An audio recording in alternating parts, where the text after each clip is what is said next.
Untuk Bu Dili, dipersilahkan duluan. Baik, terima kasih. Selamat siang, Bu Zeni. Selamat siang, Bu Dili. Silahkan masuk. Bagaimana kabar Bu Dili hari ini? Wah, saya baik, Bu. Ibu sendiri bagaimana kabarnya hari ini? Saya baik juga. Oke, berdasarkan jadwal yang Ibu Dili sudah isikan di sistem, hari ini kita melaksanakan praobservasi supervisi akademik ya. Iya, Bu Zeni, benar sekali. Di sistem, Ibu sudah mengunggah modul ajar, beberapa bahan ajar, lembar aktivitas murid, dan PowerPoint yang akan Ibu gunakan di kelas 10 asisten keperawatan 2. Benar ya, Bu? Kapan Ibu akan melaksanakannya? Benar sekali, Bu Zeni. Saya akan mengajar di kelas 10 asisten keperawatan 2 pada hari Rabu, pada jam ke-7 dan 8 dengan topik barisan aritmatika yang saya ambil saat itu. Oke, hari ini saya akan melakukan percakapan praobservasi dengan Ibu. Tujuan dari supervisi akademik adalah meningkatkan kompetensi guru sebagai pemimpin pembelajaran dalam mencapai tujuan pembelajaran, yakni pembelajaran yang berpihak pada murid. Tujuan percakapan praobservasi ini adalah sebagai persiapan awal sebelum nanti Ibu melaksanakan pembelajaran agar lebih siap dan lebih percaya diri, sehingga dapat memberikan pembelajaran yang terbaik sesuai dengan kebutuhan belajar murid. Baik, Bu Zeni. Ada beberapa pertanyaan yang akan saya tanyakan ke Ibu. Kita santai saja ya, Bu ya. Kita bincang-bincang, tapi tidak usah tegang ya. Yang pertama, apa tujuan pembelajaran Ibu pada topik ini? Berdasarkan modul ajar yang sudah saya unggah, saya merancang tujuan pembelajaran saya adalah murid dapat menjelaskan pengertian barisan aritmatika, kemudian menentukan rumus suku ke N suatu barisan aritmatika, dan menyelesaikan masalah kontekstual yang terkait dengan barisan aritmatika itu sendiri. Jadi ada 3 tujuan pembelajaran ya, Bu ya. Lalu bagaimana dengan area pengembangan yang akan Ibu capai? Area pengembangan yang ingin saya capai adalah pengetahuan dan keterampilan, Bu. Bagian pengetahuannya adalah pengertian dan rumus barisan aritmatika, sedangkan bagian keterampilannya adalah mengembangkan implementasi materi ini dalam kehidupan sehari-hari. Seperti itu, Bu. Baik, jadi ada 2 area pengembangan ya, Bu ya. Pengetahuan dan keterampilan. Selanjutnya, saya ingin mendengar rencana pembelajaran Ibu, baik itu dari pendekatan, model pembelajaran, dan model pembelajaran dan metode pembelajaran yang Ibu gunakan nanti. Untuk rencana pembelajarannya, karena kelas 10 ini menggunakan kurikulum merdeka, pendekatan yang saya pilih adalah pendekatan diferensiasi yang diintegrasikan dengan pembelajaran sosial emosional. Model pembelajarannya saya menggunakan problem based learning dan menggunakan beberapa metode dalam pembelajaran seperti tanya jawab, diskusi, kelompok, dan penugasan. Seperti itu, Bu Zeni. Wah, bagus sekali itu, Bu. Lalu bagaimana dengan bahan ajar dan media yang akan Ibu gunakan? Kalau bahan ajarnya sudah saya siapkan, sudah bervariasi sih, Bu. Saya menyiapkan modul berupa bahan ajar yang saya rancang sendiri. Selain buku teks murid, saya juga menyediakan video pembelajaran yang sudah saya unggah ke YouTube, serta meminta anak-anak atau siswa untuk membawa uang logam dan batu yang akan menunjang gaya belajar murid yang kinestetik. Wih, luar biasa, Bu. Media dan bahan ajar yang Ibu sediakan sudah mencerminkan pembelajaran yang berdiferensiasi konten.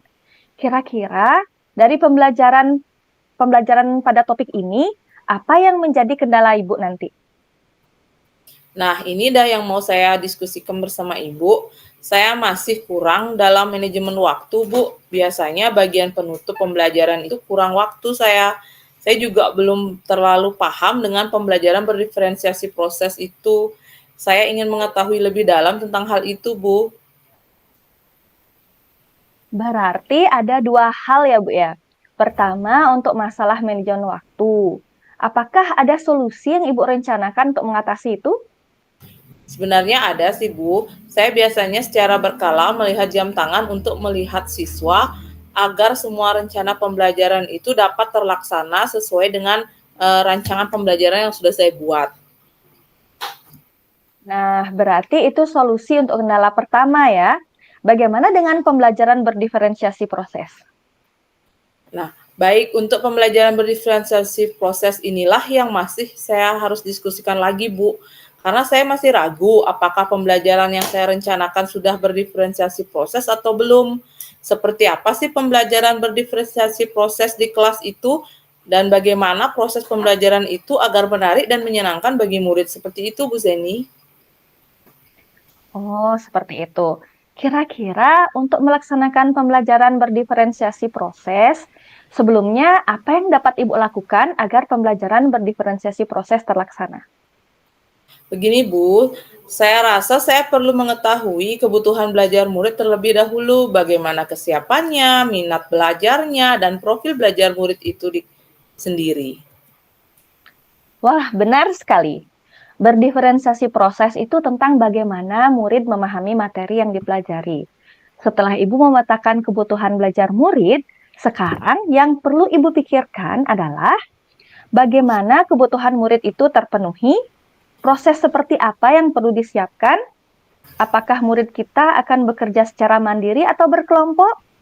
Kita juga perlu berpikir tentang seberapa banyak bantuan kepada murid dalam bentuk pertanyaan pemandu, sehingga mereka bisa bekerja secara mandiri. Jadi bagaimana kira-kira cara Ibu melaksanakan diferensiasi proses? Oh, seperti itu ya Bu Zeni. Kalau begitu, pembelajaran berdiferensiasi proses yang akan saya lakukan itu pertama, saya bisa memberikan beberapa pertanyaan pemandu untuk tantangan terkait permasalahan barisan aritmatika. Saya juga akan memberikan variasi waktu dalam menyelesaikan masalah di lembar aktivitas murid untuk memberikan dukungan tambahan bagi murid yang kesulitan. Sebaliknya, mendorong murid yang sudah bisa lebih mendalam dan dapat juga membagikan hasil diskusinya itu kepada kelompok yang masih mengalami kesulitan seperti dia itu menjadi tutor sebaya dengan berbagai bahan ajar atau media uang logam dan batu yang ada. Saya juga sebenarnya sudah mengembangkan kegiatan yang bervariasi sesuai dengan gaya belajar murid ya Bu. Luar biasa, Bu Dili. Proses yang Ibu rencanakan tadi sudah termasuk beberapa cara pembelajaran berdiferensiasi proses. Kira-kira Ibu yakin itu nanti bisa berjalan dengan lancar? Saya yakin Bu Zeni, kalaupun nanti ada kendala, berdasarkan percakapan kita hari ini, saya sudah mendapatkan solusinya tadi. Bagaimana dengan pembelajaran berdiferensiasi produk, Bu? Saya sudah merencanakan di modul ajar, Bu, memfasilitasi murid untuk membuat hasil diskusinya, baik itu berupa infografis, poster, PowerPoint, video, dan lain-lain. Baik. Kapan Bu Dili akan memulai melaksanakan rencana ini dan siapa yang akan Ibu ajak? Rencananya saya akan memulainya besok, Ibu. Saya akan menambahkan pertanyaan pemandu pada modul ajar saya serta menambahkan kegiatan-kegiatan yang mencerminkan pembelajaran berdiferensiasi proses dalam langkah pembelajaran. Saya akan mengajak Bu Fitria untuk berdiskusi terkait rencana mengajar yang akan saya gunakan. Jadi, apa yang dapat Bu Dili simpulkan terkait diskusi kita kali ini? Nah, dari diskusi kita kali ini, Bu, kendala yang mungkin saya hadapi dan pembelajaran serta menyiapkan solusinya. Saya juga lebih memahami bagaimana menerapkan pembelajaran berdiferensiasi proses itu di dalam kelas. Baik, kira-kira ada hal yang masih perlu kita diskusikan lagi, Bu? Sepertinya sudah cukup, Bu Zeni. Baiklah, Bu Dili. Untuk hari ini percakapan kita sampai di sini ya. Selanjutnya, saya akan observasi di kelas sesuai dengan jadwal yang Ibu sampaikan tadi. Setelah itu, kita melakukan percakapan pasca observasi ya, Bu ya. Baik, Bu Zeni. Terima kasih ya atas waktunya.